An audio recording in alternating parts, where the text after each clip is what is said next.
አስባችሁታል? የመልክ ያንሶኝ የዘሬን ድህነት ሶርስ የሳይንስ ባለሙያዎች ብዙ ነገር ብለውናል። በጣም ያስገረመኝን ነገር ልንገራችሁ። የመጀመሪያው ድህነት በዘር ተላልፎባችሁ ነው። አዎ በዲኤንኤ ማለት ነው።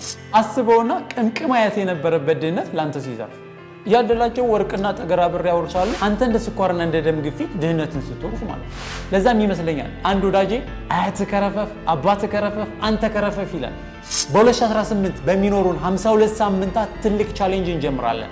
ስለ ገንዘብ ለማወቅ ለማደግ ብዙ ነገሮችን ለማሳካት ትልልቅ የሃይማኖት አባቶችን የቢዝነስ ኤክስፐርቶችንና ትልልቅ ልጥት ሀብታሞችን የምንጋብዝበት ስኬጁል ነው። በዚህ ቻሌንጅ ለመሳተፍ ቲክቶካችንን ፎሎ ማድረግና በየሳምንቱ ዩቲዩብ ላይ ለምንለቀው ቪዲዮ መከታተል እንዲሁም ቴሌግራም ላይ ያለን ኮሚኒቲያችንን ጆይን ማድረግ ትልቅ ለውጥ ያመጣል። በዚህ ቻሌንጅ ውስጥ እንዲሳተፍና በህይወቱ ስለ ገንዘብ ትልቅ አመለካከት እንዲኖረውና የገንዘብ ደረጃውን እንዲያሳድግ የምትፈልጉትን ጓደኛችሁን ሼር አድርጉለት። በቀጣይ እንድንገናኝ የፕላስ ምልክቷን በመጫን ፎሎ ማድረግ እንዳይረሳ።